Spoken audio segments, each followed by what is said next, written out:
selamat datang di podcast kami. Saya Fadila Zulfa Salwa dan ini teman saya. Saya Fiorella Nazwa Zahra. Hari ini kita akan membahas tentang sesuatu yang sering kita anggap sepele tapi sebenarnya berdampak sangat besar, yaitu bully. Khususnya tentang batas tipis antara candaan dan kekerasan psikologis. Pernah gak sih kalian dipanggil dengan julukan tertentu tapi saat kalian marah, kalian malah dikatain cuma bercanda tapi kok marah? Kalimat seperti ini sering kita dengar hampir setiap hari di lingkungan sekolah. Pertanyaannya, apakah benar semua candaan itu benar-benar tidak menyakitkan kita? Bully adalah tindakan menyakiti orang lain secara sengaja, berulang, dan membuat korban merasa tertekan atau tidak berdaya. Artinya, bullying bukan kejadian satu kali, tetapi bisa terjadi terus-menerus. Bully juga tidak selalu berupa kekerasan fisik. Banyak kasus terjadi lewat ejekan, julukan yang merendahkan, komentar soal fisik, pengucilan, hingga serangan di media sosial atau di grup chat. Masalahnya, banyak sekali pelaku-pelaku bully ini merasa bahwa itu hanyalah bercanda, tapi sementara korbannya merasa terluka dan merasa terhina. Inilah yang sering membuat bullying sulit disadari. Bayangkan jika seorang siswa yang setiap hari dipanggil dengan julukan yang direndahkan fisiknya oleh teman-temannya. Awalnya dia diam. Dia mencoba berpikir bahwa semua itu akan berhenti suatu saat nanti. Lama-kelamaan dia menjadi pendiam, tidak percaya diri, dan prestasinya menurun. Bagi pelaku, itu hanyalah sebuah lelusan saja. Namun, bagi korban itu adalah tekanan mental yang terjadi setiap hari. Disinilah kita perlu bertanya, siapa yang menentukan itu hanya bercanda atau bullying? Jawabannya sederhana, perasaan orang yang menerima.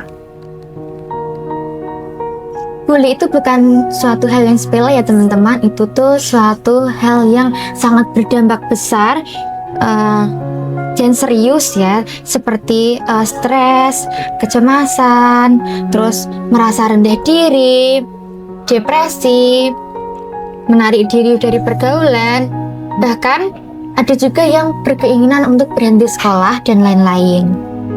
Dampak ini bisa memengaruhi masa depan korban jika dibiarkan.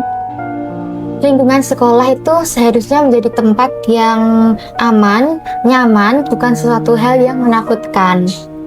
Jika kamu merasa candaanmu membuat orang lain tidak nyaman, berhentilah.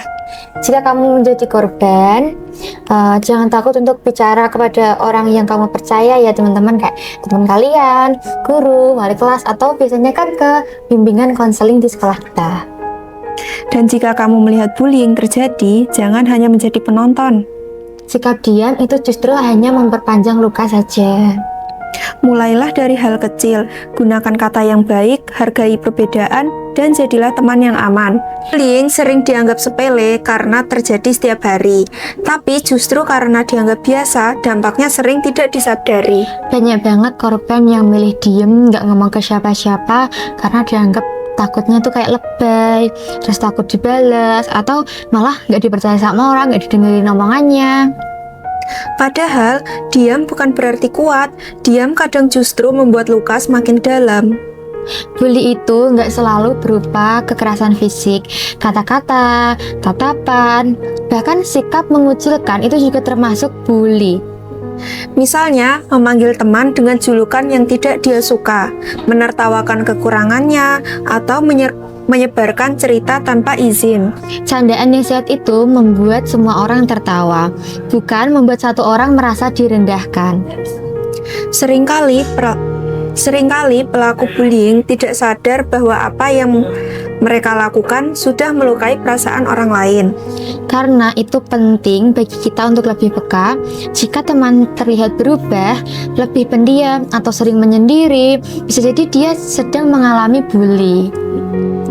Dukungan sederhana seperti mendengarkan, menemani, atau mengajak bicara bisa sangat berarti bagi korban. Sekolah bukan hanya tempat belajar pembelajaran, tapi juga tempat belajar saling menghargai sesama. Jika lingkungan sekolah aman dan nyaman, proses belajar pun akan berjalan lebih baik. Bully bukan masalah individu, tapi masalah bersama yang harus kita cegah. Terima kasih sudah mendengarkan podcast kami. Sampai jumpa. Maraknya kasus bullying atau tindak penindasan yang Video terjadi di bullying atau lingkungan perebutan pendidikan yang sekolah. dilakukan oleh sejumlah Seorang remaja SMP putri negeri di bawah Malang, umur Jawa Cilacap, Timur yang Jawa diduga Tengah menjadi viral korban media kasus rombongan ini teman dengan sekolahnya memanggil telah sejumlah pihak bullying pihak merupakan sekolah para berarti remaja. menyimpang pada anak dalam upaya pencarian jati diri.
Maraknya kasus bullying atau tindak penindasan yang Video terjadi di bullying atau lingkungan perebutan pendidikan yang dilakukan sekolah. oleh sejumlah remaja SMP putri negeri di di bawah Malang, umur Jawa Cilacap, Timur yang Jawa diduga Tengah menjadi viral korban media kasus rombongan ini teman dengan sekolahnya memanggil telah sejumlah pihak bullying pihak merupakan sekolah para remaja. berarti menyimpang pada anak dalam upaya pencarian jati diri.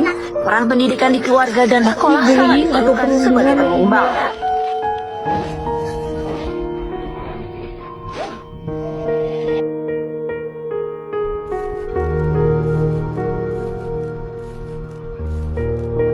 Maraknya kasus bullying atau tindak penindasan yang Video terjadi di bullying atau lingkungan perebutan pendidikan yang sekolah. dilakukan oleh sejumlah remaja SMP putri negeri di di bawah Malang, umur Jawa Cilacap, Timur yang Jawa diduga Tengah menjadi viral korban media kasus rombongan ini teman dengan sekolahnya memanggil telah sejumlah pihak bullying pihak merupakan sekolah para berarti remaja. menyimpang pada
Audio Jungle.